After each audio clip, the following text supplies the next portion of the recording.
Greetings, everyone, and welcome to the Grammy Music Education Coalition's virtual town hall. We're going to wait another minute or so until we get started and just have some people join us via either Facebook, Instagram, Twitter, or any of the other fun things that are happening. So we'll be with you in a minute.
Welcome and happy Wednesday. Welcome to our Grammy Music Education Coalition's virtual town hall. My name is Ryan Zellner. I'm the Strategic Programs Director for GMEC, and we're proud to have with us today Brandon Pankey from Live Nation Urban, as well as the Destined to Achieve Successful Heights program, DASH program in Philadelphia and beyond.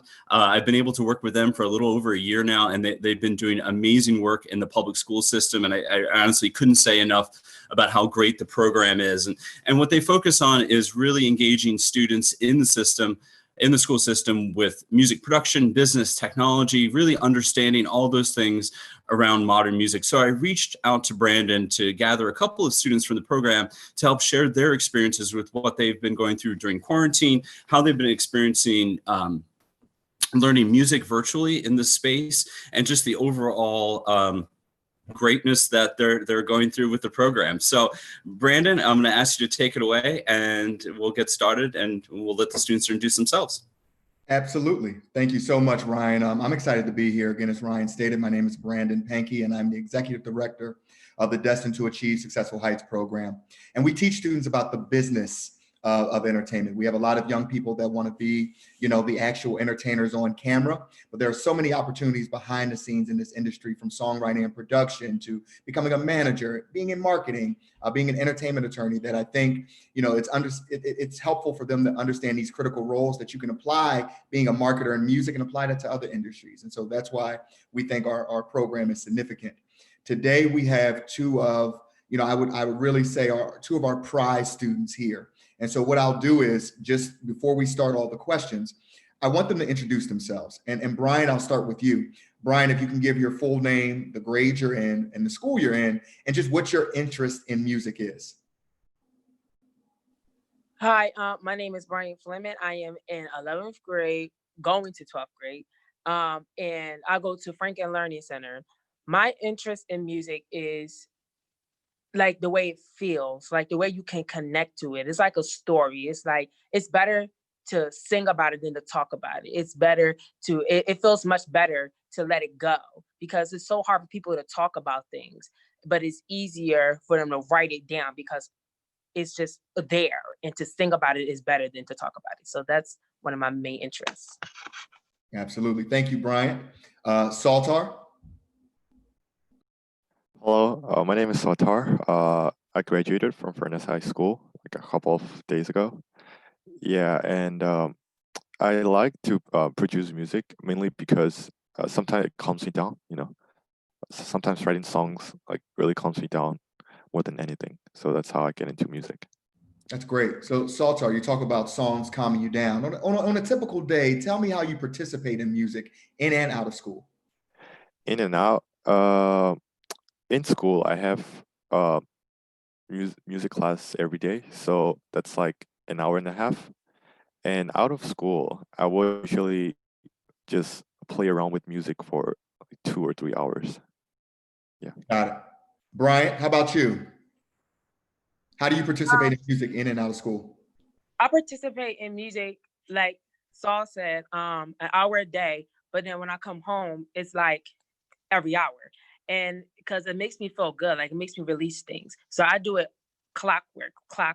So I like whatever I feel, how I do it, I need to put it down or I forget it. So it's basically clockwork for me. Got it. But Brian, let me ask you a question, and this is a question for both students. It has been a very tumultuous time, in our lives. Looking at how COVID affected just how we go to school. It's been virtual learning since about March. Brian, how has virtual learning been for you? How have you, really embraced it, or is it something that you're like, I never want to do this again? I've embraced it because it's that you can make your own schedule and it's how would I say this? It's like a better way of learning for me because it's like if I'm in class, I don't want a teacher to see me fall asleep or see me do anything disrespectful. But it's like virtual learning, it's better because it's like it's so hard to explain this. It's just it's better to understand. It's like learning is better, the learning is better, the timing is better. I don't have to get up out the bed at 7 o'clock in the morning to go to school. I can go to class at 12 o'clock. So it's like I've embraced it because now I don't have to do the regular time. But if we go through this again, I'm gonna be happy. But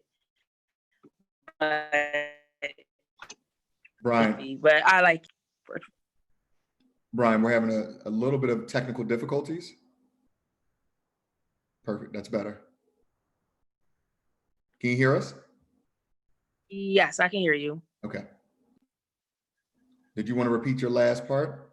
Oh, I just said that it's better for me because I embrace it a lot and I don't have to wake up in the morning. That's it. Like I can do whatever I want, do my work at a certain time. And they also don't give you a lot of work. So that's the best part. And it's like barely get tests and quizzes. So that's like the best part of it. I embraced it because of that part. Got it. Ryan, I didn't know if you wanted to speak or not. Yeah, I'll jump in real quickly for those people who are joining us right now. This is the Grammy Music Education Coalition's virtual town hall. We're with the one and only Brandon Pankey from Live Nation Urban, as well as the executive director for the Destined to Achieve Successful Heights program, the DASH program, based within Philadelphia. And we're pleased to be joined by two students, Bryant and Satar, and we're just going through a dialogue about their musical experiences, their musical journey through this quarantine period. We just learned that Bryant likes to be able to sleep in a little bit and get a few less tests and quizzes, which is it's always a good thing. So we're excited to do that. And as you are joining us via whatever platform, please feel free to ask questions of Brandon or myself or the students, and just to get a sense of what they're going through, what they're learning, maybe what tools they're using to produce their music. I know they're going to share some original works with us shortly, so we're excited for that. So any questions that you have, shoot them into those comment sections, and we'll get them out to the group. That's great. Thanks, Ryan. And we just asked Bryant just how he's experienced virtual learning and getting his thoughts on it. Saltar, let me ask you the same question. I mean, I know your world was flipped upside down. This was your last year before you were graduating. So I know it affected you, a little bit differently. Just talk to me about how virtual learning has worked for you. Has it been more beneficial, or is it something that you wouldn't want to do again? It's yeah, how do I say this? I like that I don't have to leave my room, but it's so hard. Yeah, I can just learn from my room at any time, but I'm still trying to get used to it because I like being in classroom and interact with the teacher, and like being able to do something with friends. So yeah, it's actually I'm still not get used to it. Yeah, I'm still struggling. Do you think that's been the most limiting part? Not getting instruction directly from your teacher face to face, not being around your friends? Is there anything else that you would say, hey, I would prefer to actually have in-class learning versus virtual learning? Yes. I would. Yeah, I'd love to take in-class learning over the virtual learning. But considering the situation right now, I I think virtual learning is like the best for now. Absolutely. Okay. And Brian, I know, you like getting your work done at 12 o'clock, not having to wake up early. Is there anything you miss about being in school versus virtual learning? I miss like interacting with my friends, like what Saul said. I miss like having that communication because it's different when you're talking on the phone or you're FaceTiming, and it's like they can mess up with internet connection and stuff like that. But when you're in person, you have that real connect feel, like you can laugh and everything, but it's a little bit different to call than it is in person. I miss that. I miss like my going to performance and trips, and I miss all that kind of stuff. It made me feel like I love school, but it's like I still love school even though it is quarantine, but it's still like you miss out on like your youth, your childhood. So I mean, that's just how I feel. Let me ask a question, and I already know the answer from both of you, but I'll start with Brian. How we listen to music, I think, has changed a bit because of quarantine, because of not being in school. I know, you know, I know you, Brian. You probably got up, listened to music, got on the train or the bus. You were listening to music there. I'm assuming your passion for music hasn't died at all. But how have you listened to music now that you're not waking up until 12 to do schoolwork? Well, I listen to music on a daily. So it hasn't really changed for me. It's like I wake up and it's like, you know what? I'm putting on some music, get my little workout in before I have to go to class, or just like go to the store and get something to eat. And I still listen to music 24 hours. I'll be having it up when I'm doing my work. So it hasn't really died down for me. I wouldn't like say, oh, I can't listen to my favorite song now. No, like if I'm doing a workout, going to the store, eating, or just doing work, I have that music up and I listen to my songs that I love dearly. Got it. Saltar, how about you? How has listening to music or creating music, changed for you since we started virtual learning? I have listened to actually quite more since we started the virtual learning because I have more time to listen. And like as soon as I wake up, I will just put on my headphone and then start listening to any songs I want. And like sometimes my friends would ask me, why are you always in your headphone? And I don't know, it just it gives me I think hope. Like I don't know, it just calms me down. Like music just calms me down. So like my headphone will be on me like 24 hours. Uh, and then before I sleep, I would always listen to something, a podcast or like a music. Yeah. Got it. Got it. So Sartar, let me stay with you for a minute. You're going off, into college. For the next academic year, what changes would you make? Dealing with virtual learning. If you had an opportunity to make any changes to the virtual learning experience, what would those changes be, if any? I think a little bit more force or a little bit more order, I think, because when I started virtual learning, um, one thing I noticed is that I don't have as much motivation as if I were in class.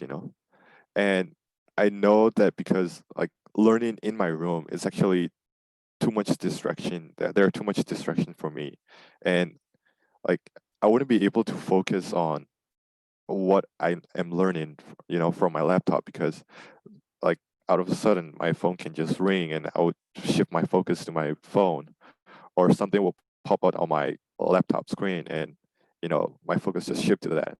So yeah, so and also like my room is where I usually relax and play games. And whenever I have like homework back when we were in class, like I would just go to library because I couldn't do my work in my room. So yeah, I think virtual learning, that's the downside for me. Got it. What about you, Brian? What changes would you make to the virtual learning experience for the next academic year? Some changes is that I need to be like more focused like on my work because like when you're in virtual learning, it's like you can slack a little bit because you sleep in. And so for me, it's like some changes that I would do if we continue virtual learning is I have a timer and like wake up do this, get yourself together, memorize before you go to school. And I mean, before I go online, memorize the work, the homework, what they're about to teach me and everything. So it's like, but it's like what Saul said, it's so many distractions in your house. It's like you're in your room and like, boom, a TV can come on and you're not even paying attention, you're looking at TV. Or it could be, boom, you gotta take out the garbage, or boom, you gotta take out dishes. And it's like, it's so much distractions in what you gotta do.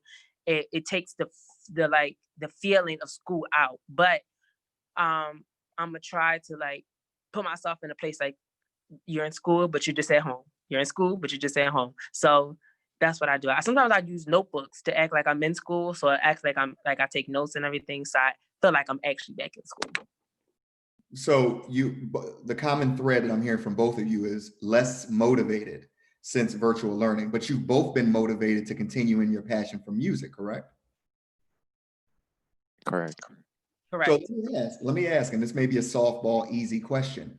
If there were music elements or more arts elements in the curriculum that you both have had. So for example, if in math, we applied, certain elements that may be in songwriting with beats per minute, and production, excuse me. In English, if we incorporated songwriting so you could have English literacy involved with that. In science, if we involved, production software, would there be more of an interest? Would you feel like, hey, I would like to pay more attention to that because more of what you love is actually ingrained into each subject?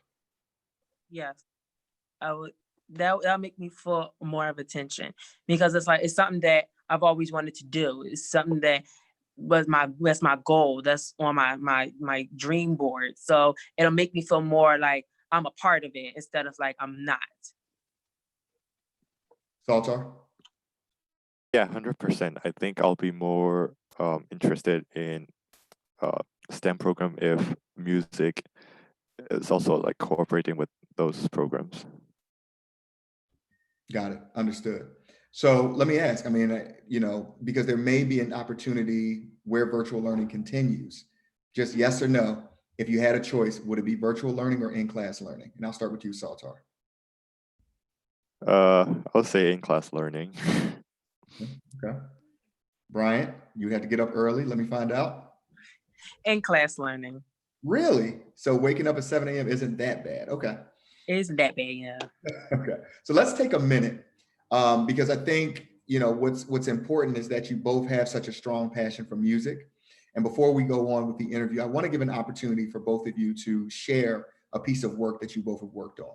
And so, Brian, I'll start with you. If you want to give an introduction to the piece of work, what it means, why you wrote it or why you produced it, that'd be great. Okay. So I wrote this song. And also, so that you know, before you start, you're sideways on the screen. Okay. That's all. All right. I wrote this song the first time. It's like the first time I met like my friends, or the first time I met my crush, and it's like it made me miss how it feels to be actually in school. So this is called The First Time, and I hope you enjoy it. Let me turn my piano up. Okay. I locked eyes on you when you walked past me, making my heart skip a beat. Yeah. I knew right from the start you were the one to open my heart to a brand new life. I felt so good, felt so happy, like I knew nothing could stop me with you by my side in my arms. Feel like a man who you brought in this new life. Now I'm chosen with you by my side in my arms. 'Cause for the first time I saw you, I knew you were the one for me. Yeah, for the first time I saw your face, I knew you were the one for me. Yeah, you're the one, you're the one.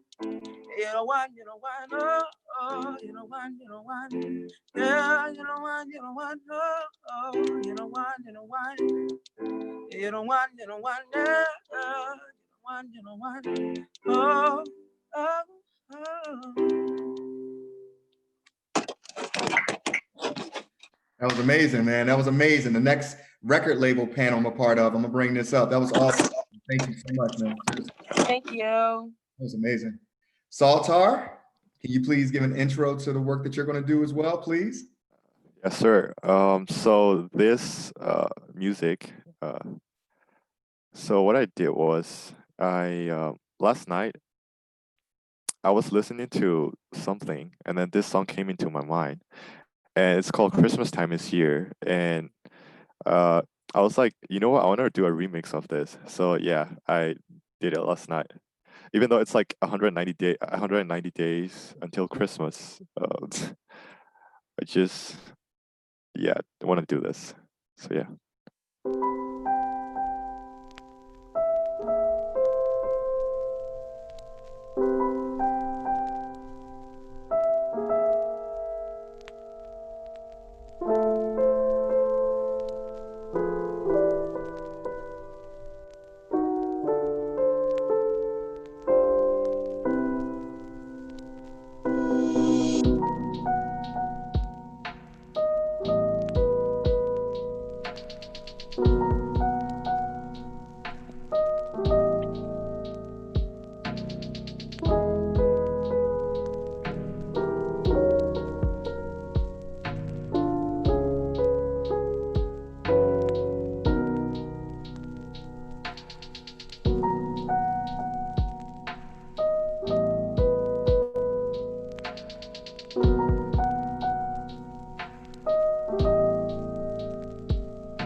Saltar, that was great, man.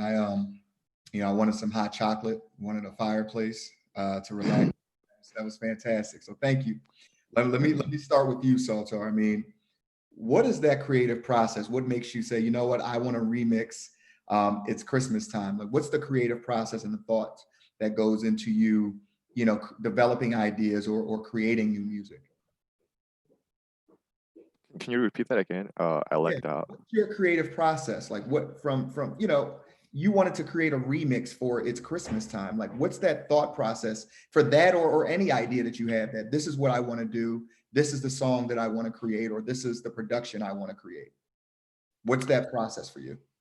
Oh, so the process is, like I said, I was listening to something, and I felt this really chill beat that I could go to sleep to, and then I started thinking of Christmas songs that I can remix, and like some songs that I can um go to sleep to.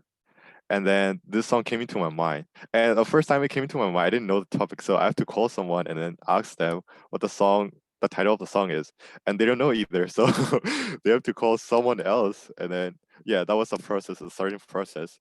And then I started playing the melody on keyboard, and you know starting from there, and then I put in some beats, some like lo-fi type beat, and then put in some chord progressions, and then with a vinyl cracker, and after that, to make it a little bit more mellow tone, I pitched down like 47%. So it's like it's not C, but it's not also B. It's like between C and B. Got you. So yeah. Let me ask, do programs, Saltar, like the DASH program, like the Grammy Music Education Coalition, do these programs help you or are you really saying, you know what, I'm self-teaching, you know, I don't necessarily need their assistance? Uh, I really need the programs. So like the Dash, for example, the Dash program, um, I learned a lot, but especially the business part, that just blew my mind because I Mhm. didn't know it was that complicated, and I wasn't also paying attention, you know. Uh, so I didn't do any research until I got into the Dash program, and then I started learning about the business part of this music production and stuff, and I was like, "Phew, wow, that's Yeah, actually complicated." absolutely. And let me ask, what production software are you using when you're developing new Uh, music? That's it. I used Fruity Loop. Okay, got it. Got it. Thank you, man. And Bryant, let me ask you the same question because that was I think it was a beautiful melody. I think the lyrics were beautiful and really fitting in the time that we're in now. How do you develop your creative ideas? What's your process in developing new music? Well, for this particular song or any song, I always start with the lyrics first, and because I have the melody in my head, and when I not sitting in front of my piano, I have the melody, and I have the lyrics, and then I go down and I just play with the chorus just to see what goes with which, and then I finally found it, and it's like it helps so much, especially with the Dash too, because at first I didn't know how to write songs or how to do any musical software at all.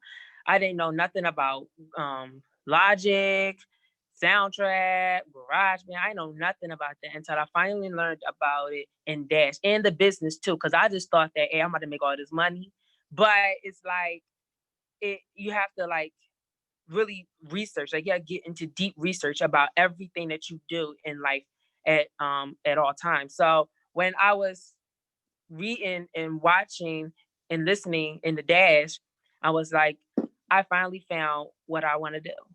I finally like it can help me grow. It can help me grow because I just at first I just started writing lyrics. That was it. I didn't know how to play piano, none of that. But with Dash, y'all helped me finally found my role calling. So It's great. And I noticed that you use a piano to create that track. Do you utilize production software at all? Or is it all live for you? I use GarageBand. Not on this piano. I usually use it on GarageBand's piano, but now that I have a piano, I have a UBS cord. So I start like playing piano and putting it on GarageBand. But sometimes I do it live. I don't always record it, but I'm gonna start recording it and putting it on GarageBand. Got it. Let me ask Brian, you know, are there any particular artists that you look toward for inspiration for making new music or just that you're big fans of, you know, in general? Oh, don't even get me started. The two main people, no, three I look up to Michael Jackson, Whitney Houston, and Ariana Grande. For Michael, it's his music, and I always love 80s. I've always loved 80s music, like oldies music, like Motown, soul. And Michael really helped me with that. And he helped me be able to play and be able to produce like some good music that people can get down to, people can feel to. And those three artists really helped me become better. I still listen to other artists like Mars and Lizzo, Tadrick Hall, but those three are my main. Those three I listen to on the daily. They always, when I'm feeling down, I listen to them. I'm back up on my feet. I have melodies in my head now, how I want it. So they really helped me become Brian. That's great. That's great. How about you, Saltar? What are Um, artists that inspire you? I look up to Jacob Collier a lot. He is uh not as much well known, I think, but his songs and his music productions and his perspective on music is very unique, and he is like a master of harmony. He knows like like negative harmonies or whatever he talks about. I don't even understand, and those stuffs are really awesome. And I listen to his music almost every day. So yeah, he's who I look up to. No, that's great. That's great. Let me ask, do you both enjoy your music programs? And I'll start with you, Brian. Do you both enjoy your music programs at your current school? Yes, yes, I do. And why, What'd you say? I'm sorry. and why is that? Because I've never knew how to sing and I never knew how to play piano until 4 years ago, my freshman year. When I was little, I used to sing off key all the time, but because of my school and their music program and they're helping me, they're able to help me develop and become open and becoming to learn how to do notes. I never knew nothing about treble clef, bass clef, nothing until that until my school helped me. And I'm really, really grateful for that because I wouldn't be here talking to you guys without them. Awesome. What about you, Saltar? I like my school music program, but I really wish there are actually more diversity in the music program instead of just piano and then music theory. It would be nicer if we have like a digital audio workstation class or a music business class or how to produce how to be in orchestra and those kind of different it would be even nicer if we have that. Got it. So really diversifying what it means to be a music program, having more business elements, having more digital elements incorporated into the overall program. Yep. Brian, do you agree with that at all? My school, the only thing they don't have is a business, but they do have digital. We do have a digital class every Tuesday. And they help people produce their music. They help record their music. We also have we have a lot of lessons, voice lessons, guitar lessons, piano lessons, everything. So our school is really like expanding, but the only thing we don't have is a business. And that's where a lot of people are lost because everybody just say, I want to be a singer or I want to be a pianist or a songwriter. And it's like, you don't have like the business part of it. That's like the other half of the music industry. But that's the only thing that we don't have, which I'm kind of sad about because I'm in that school for the majority of my life. So I should have a business part, but I don't. Got it. So let me ask. I mean, and Salter, I know you just graduated, so I'm going to start with you. Now that you've graduated, do you plan on doing anything with your music now? I have some ideas, I have some plans, but I don't know how it's going to turn out. I really don't. Do you want to reveal any of those plans, or you want to keep them secret? It's up to you. I think I'll keep it secret for now. Okay, that's fine. What do you ultimately want to do from a career perspective? I ultimately want to end up doing music and be successful in it, and so like the the one thing I really want to do is become a film scorer. So like yeah, so that's my goal, and I hope I reach that someday. Got it. And what high school did you just graduate from? Furness High School. Ernest High School. Got it. Bryant, let me ask you. I mean, I just see, both of you are so super talented. Do you plan on doing anything with your music after you graduate high school? Yes, I do. I plan on doing a lot with my music at the high school.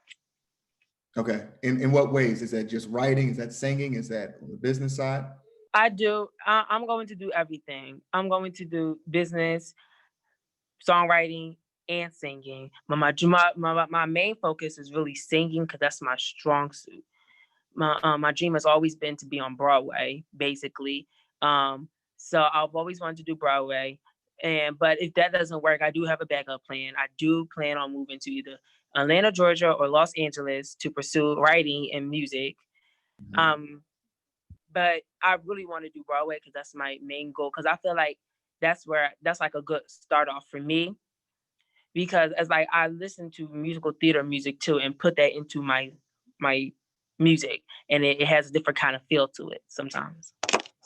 Got it. And what high school do you attend currently? And what grade? Just to remind everyone.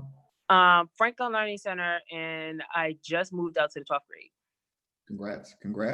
Thank you. So let me ask you, Brian, you seem super impassioned about music, right? Who was the person or what inspired you to get involved in music in the way that you are? So my this actually really goes. This is a true story. My friend Nigel in 7th grade. Um, he taught me. He told me that you should start songwriting, and I was always like, huh? Because he know how to songwrite, play piano, everything, and I never used to know how to do that. And when he told me, Brian, just write how you feel sometimes. Just write something. And so I did for the first time, and I was like, wow, like this is amazing. Like I really got some stuff out that I couldn't really speak. And so I really applaud him for that because he actually pushed me into doing songwriting. But for singing has always been my whole thing, my whole life. The person who really pushed me was Whitney. I looked up to her all the time. She like it's just she was so confident in herself, and so was Michael. And like they were so confident. They wanted to be big stars, and they did it. And so I was like, you know what, that should be me. Let me be a big star. Let me do it. Let me push down all the obstacles, all the hate people say, and make it to the top. So those are the two people that really inspired me to actually be in music and songwriting. Got it. And Saltar, how about you? You know, who inspired you or what inspired you to have the passion for music that you do? You know, you talked about film scoring. I don't hear a lot of young people wanting to get into film scoring. So just what inspired you?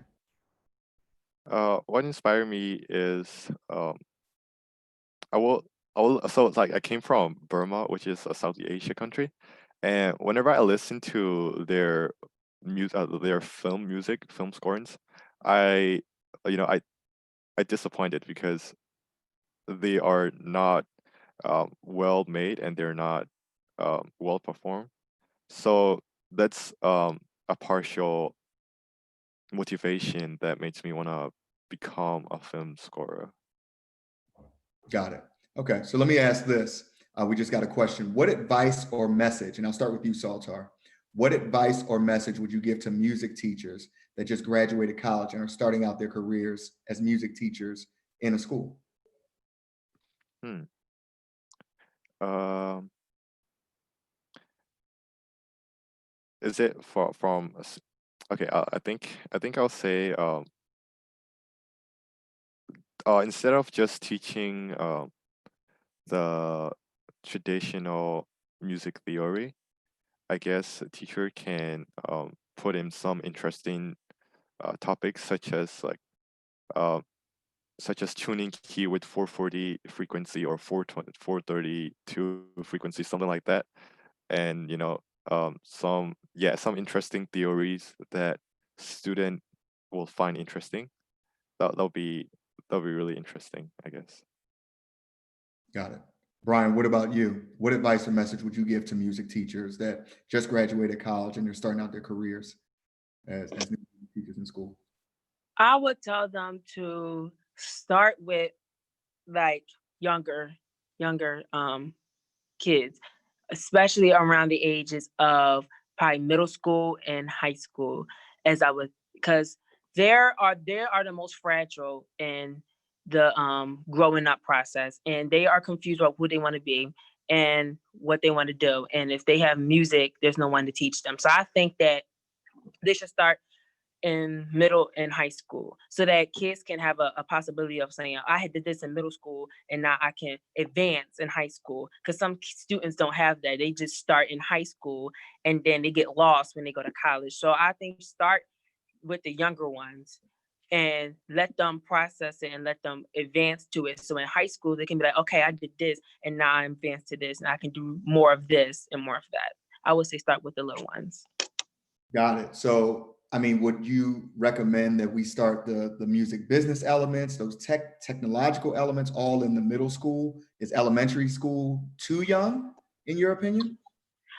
To me, it's not too young because some kids do know what they want to be, and there's not a lot of extracurriculars at their schools that can help them push them into it. So I never think that it is too young to ever start your dreams. Like we should start like going on to the little ones, because I'm pretty sure the little ones know more about what the older ones want to be when they grow up. So the little ones should have a chance to have an outlet like we do, so that they can be like, so they can actually see what it's like before they actually make a final decision instead of making it in high school. Got it. I'm going to implore people while we have a couple more minutes, please ask as many questions as possible. And I know I wanted Ryan to step in because he always has a good question on these panels. So I'm going to let him step in on that. Thanks, Brandon. I think one of the things that's so interesting for me is that we hosted a student panel about 2 weeks ago, and there was a lot of like what's called like traditional music ensembles that are happening, you know, the band, chorus, orchestra. And I think one of the things that strikes me as the difference is the students really engaged with their music classrooms but they didn't go outside, or at least it didn't feel like they went outside of that music classroom. And here with these two young people, you're looking at not only they're engaging in music during the school day and taking those offerings, but outside the school day, they've opened up like this whole other world of self-expression.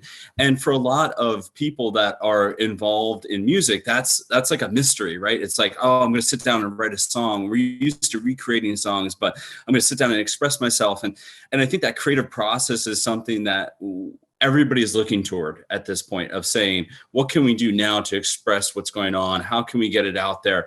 And we saw with Satar that even used like the YouTube channel to get that work and get it published. And that's a medium that a lot of people aren't even thinking about. And what I'd love to hear from you, Brandon, is a little bit more about the music business side of things. As the students are writing like this original work like Bryant did, or Satar, you're doing the remixing, there's certain like copyright issues we even run into, right? If we're taking that artist and we're remixing the work. So just you've done such a wonderful job with the Dash program, and just talk a little bit about what's that music business side like? What should the students, if they want to publish that song or they're going to promote it, what do they need to go through with that? I mean, yeah, for sure. I mean, there are music publishing companies that you need to work with, right? And I think let's backtrack even for a minute. If you are a producer, if you're a songwriter, if you're, an artist, let's start with having a team around you. Let's have a strong personal manager, someone that's going to actually help to facilitate the contracts that you'll need. If you have a sample for a song that you produce, help to clear that sample, go to the right people to clear that sample. You need to have knowledgeable people around you to just help you, guide you on your career, right? Making sure that you have studios booked, professional studios booked, so that you can, produce the highest quality content that you have. And I really think it's important that you have someone that has the resources. Let's give you an example. There's a newer artist that was just signed to Interscope Records. She has a producer that has, produced a ton of #1 hits, but more importantly, he was able to introduce her to a great engineer, and that engineer mixed that particular song perfectly so that it sounds the best when it's on a streaming service. And by the way, we needed to have, a distribution partner to make sure that that song was on all the proper distribution services. We needed to have the right person that could clear all the samples that were on that particular, first single that she has, and all of the songs that she has. So Ryan, to answer that question, I don't think it's, I think it's a collective team around you. And making sure that you have that strong team to make sure that all of the business pieces are in place. Because be clear, as great as your song sounds, if there's an interpolation, or if there's a sample, or if there's something in that song that someone else has already used, and you release that song, you'll be sued. And as great as that song is, your career is probably going to be over before it starts. And so I think it starts with the manager. And from there, it's going to trickle down into making sure that all the elements in producing a song, in singing a song, in creating a song, is taken care of in the right way. So I'm thinking too about this in the sense of where's the bridge, I guess. So you have this idea of like a student creating some content, and then you have this team, and it seems like that's a big leap to get from creating content to getting a team and getting people interested in getting signed. And we know that the world's changed, right? When you had bands, as they talked about loving the 80s music, right? When you had bands that were coming up through the 80s, it was a lot about playing it in clubs and bars and getting the name out there, right? And building a following. And now it's like that following is built through a YouTube channel or an Instagram channel. And so how do they sort of mitigate that story? Like I believe that Justin Bieber was the one that was sort of discovered through YouTube. And I know that record companies use that to find popular, but so what's the middle ground there? So let me tell you the middle ground. I think you said it, right? I think what Saltar is already doing is part of that. It's putting your music on YouTube, putting it on SoundCloud, putting it on free distribution sites, because I'm telling you, and this is no lie, this is being in the industry, A&Rs, Brian and Saltar, and everyone listening, artists and repertoire, meaning these are the people that are discovering new artists. They're listening, they're searching for YouTubes, they're searching for SoundClouds, they're searching everywhere for those next artists. What we're focusing more now on, because we're in a streaming world and we just need constant content, we're focused more on singles, right? People that we can, if they have already have a song that's really been cultivated in their hometown or within their region, let's sign them, let's release it nationally, and let's just keep pumping singles out. It really goes back, Ryan, to sort of what was happening in, let's call it the 50s and 60s, where it was more single based versus album based. I think albums are dropping. If you kids, you guys know, there are probably about 20 albums, that you'll see like, oh, they're coming out this Friday. Oh, they're also being released this Friday. They're being released. So it's constant content. And I can tell you that people are searching. So Saltar, if that production of It's Your Christmas Remix reached X amount of views, I promise you, a high number of views, I promise you someone will be looking at it and say, who did that? Who produced that? I also think, and I'm going to do a cheap plug, Ryan, I also think there are great organizations such as the Grammys that help. They have something called Grammy U, which is an organization that helps out young college students, Saltar, for them to get more involved within their particular chapters or particular regions as well, so that they can meet the right people. I think it's important for anybody that's listening that wants to be in the music industry. There are a ton of panels, and now they're virtual, so that you can go and listen in and understand the business a little bit more. There are books. There's a book that I, called the Bible of the music industry. It's called All You Need to Know About the Music Industry by Donald Passman. That's something that I recommend for anybody, whether you're an artist, whether you are a producer, or whether you're on the business side. It talks about all of that. So there's so many elements that go into that. But to go back to your original question, Ryan, I think it's putting your stuff out there on distribution platforms that you can, any free distribution platform that you can, because I think it's critical, and people are watching for those. And now I'm not even the moderator anymore, Ryan. So please, I'm ready to go.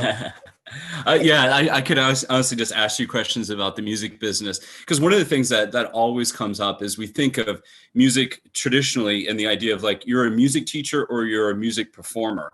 And we know that for every music performer, there's a team of people that actually support that performer, whether it's a writer, a co-writer, a producer, somebody that's handling there's all these things that surround. And I think so many times we think about the artist, right? The artist and making it big, whatever, quote unquote, whatever that means, right? And the idea of, I want to make it big, but really there's all these other supporting roles that happen around the music industry and people that are involved in music. So I don't know if you can give a little bit of insight there, Brandon, as far as what being with Live Nation Urban and your experience with Dash, what are some of those other careers that students that are listening right now that they might want to, actually, we're getting this question right now. How would you go about teaching students to become managers, for example? Yeah, that's great. That's a great question. The biggest, I think, path into any real industry or any real career in this industry would be internships. For those that don't know what an internship is, that's usually a non-paid or really sort of a low-paid position, just so you can learn and understand the skills in a particular industry. That's how I got my start. That's how a lot of individuals I know that are doing really well in the music industry got their start, by having internships. And so it's really applying yourself and having opportunities within record labels, within studios, within companies like Live Nation. I can tell you, to be a manager, sometimes it's having a really talented friend like Saltar or Bryant, and they just need someone to help them. Maybe Bryant is getting emails from local venues. Local, let's call it a Live Nation, has a small venue in Philadelphia called the TLA that holds about 1,000 people, and Bryant's opening up. But Bryant doesn't necessarily understand, or may not understand, how to read a contract to perform. But you do, because you took a business management class. You can then, if you do that enough, slowly but surely, you're learning managerial skills. You are managing the career, or really being that filter between Bryant and the individuals that he has to work with. I can tell you from the live perspective, that's a huge industry that, prior to COVID, the industry was on an 11-year upswing. It was grossing billions of dollars a year, all of the shows that you see globally. There were thousands of shows happening globally. I can tell you on any given day, prior to COVID, we probably had, honestly, about 190 to 100 shows a day, any day, Sunday through Saturday. And that's a career path where not only it's actually being a promoter, and that's putting the show together so that you can see a Beyonce tour, or even see radio shows. And I'm using Philadelphia as an example, a Powerhouse or a Jingle Ball, which are partnerships with radio stations. But it's also serving as a crew member. You could be a production manager, and a production manager really manages everything you see on stage, so that by the time you arrive to the show and you see the lights and the video and the special effects and the big video wall, everything, there's someone that manages all of that. And then outside of that, there's a lighting director, someone that just literally manages the lights for a live show. On a large arena tour, managing lights, you can make $3,500 a week. And so there are the entertainment, the attorney that's negotiating these agreements. There's the marketing manager that is not only marketing the actual albums that are being released, but is helping to maybe tour manage that particular artist, and from a marketing perspective, helping to push that artist so that people can buy tickets. There are so many opportunities, and I literally just talked about two. I talked about the live industry and management. So many opportunities in this industry that I think are untapped, and that's why I think it's important personally that the business aspect is included in future music programs around the country. Yeah, I think it's so important to think about that.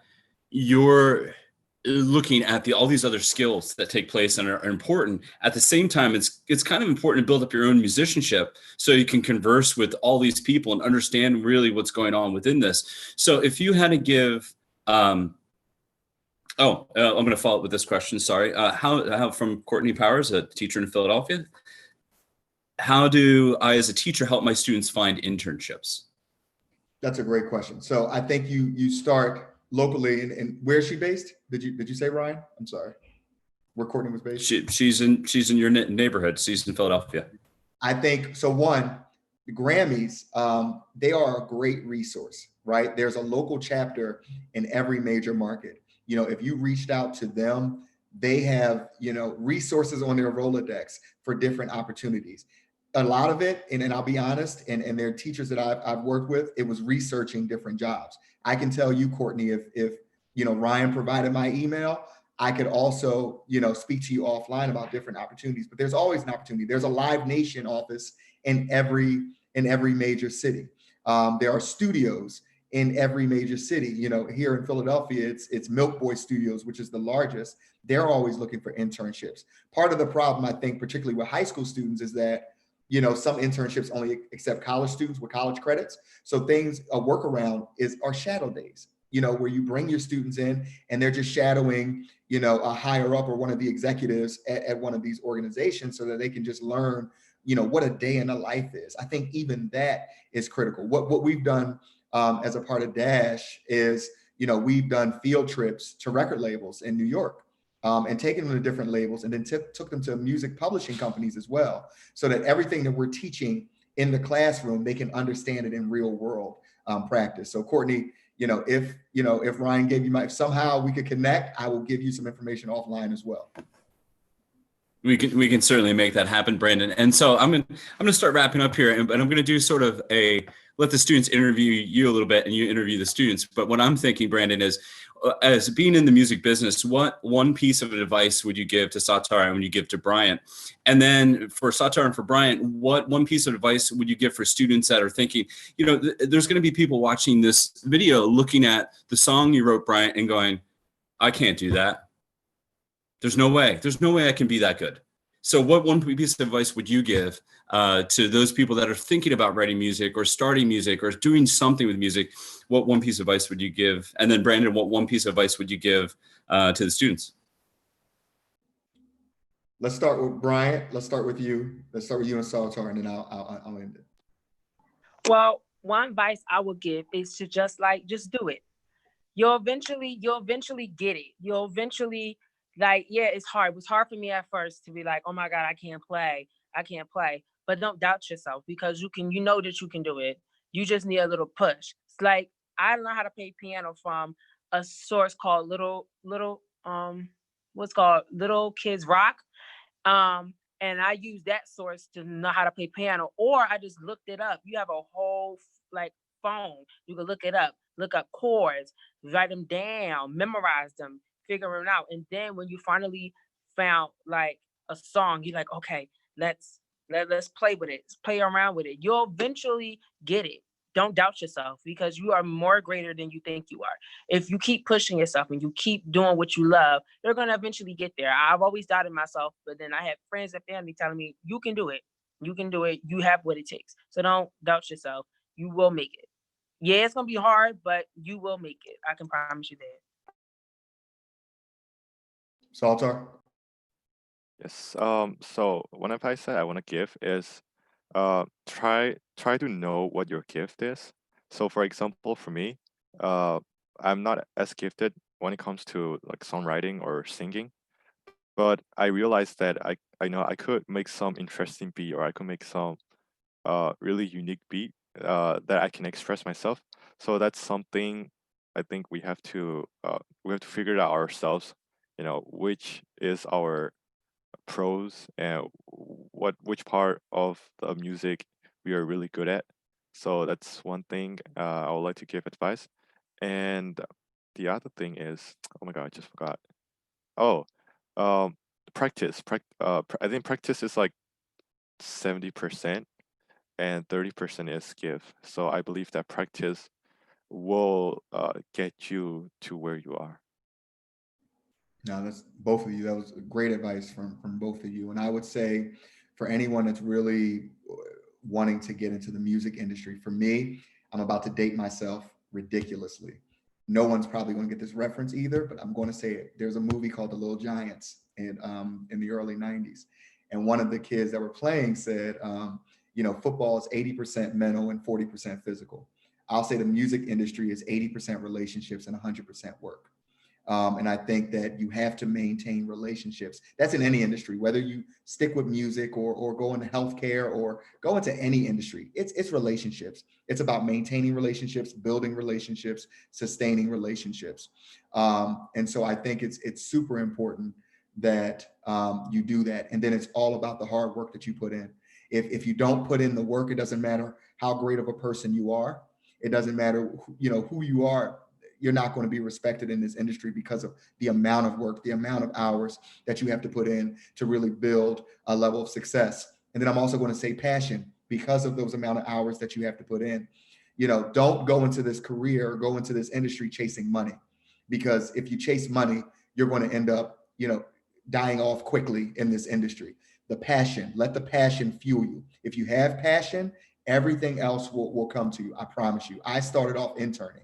I graduated from an Ivy League institution, and I interned for about a year after I graduated for no money, and I was struggling. That's another panel for another day, but it was very difficult. But I knew I could make it in this industry. It was never about money for me, and so I think that the opportunity to be in it is a blessing. One, for those that want to be in it, but two, you just have to love it and love what you do. And I'm telling you, the success will come. That's awesome. And I just want to follow up on what Brian had mentioned. The site is www.littlekidsrock.org/jam zone. So littlekidsrock.org/jam zone. They have tons of how-to videos for ukulele, guitar, bass, drum set, voice, all in there, and really step-by-step sort of tutorials on how to learn instruments. And that points us to the age we're in, right? There's so many resources out there, but as you mentioned, Brandon, you have to have that passion. You have to have that drive. You have to have, you find, and even as Sartor said, you find what you're good at. You sort of find your niche, right, in that space, and what you really enjoy doing, and where you gravitate towards. So I wanted to thank everyone for being with us today. It was so awesome. Thank you, Brandon. Thank you, Sartor, and thank you, Brian, for joining us. Hopefully the advice that you've given is that people will find it helpful out in the community. And I wanted to remind everyone that Sophia Basilar is taking Thursday off from her Instagram masterclasses. But on Friday, we hope that you join us for a film scoring masterclass with Michael Bacon. Yes, from the Bacon Brothers. That's happening at 12 p.m. Eastern Time on GMEC's Facebook page. Once again, that's on Friday with Michael Bacon, a film scoring masterclass. So we're excited to have him, and we were excited that you could have spend some time with us. So please remember to like, comment, and subscribe to the GMEC channels. And once again, I want to thank our panelists and our guests, and continue to make music and continue to be great. Thank you. Bye. Thank you.